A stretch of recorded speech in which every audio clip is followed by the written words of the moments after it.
Hello everyone, in this video, I will show you how to fix the Windows 11 black screen after update. First, try resetting the graphics driver. On your keyboard, press the Windows key, Control, Shift, and B at the same time. The screen may flicker, or you may hear a short beep.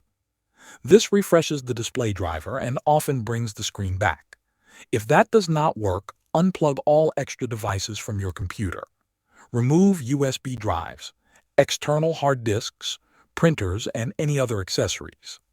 After unplugging everything, wait a few seconds and then restart your PC. Sometimes a connected device causes a black screen after an update. If the screen is still black, you need to open Advanced Startup. Press and hold the power button to force shut down your PC.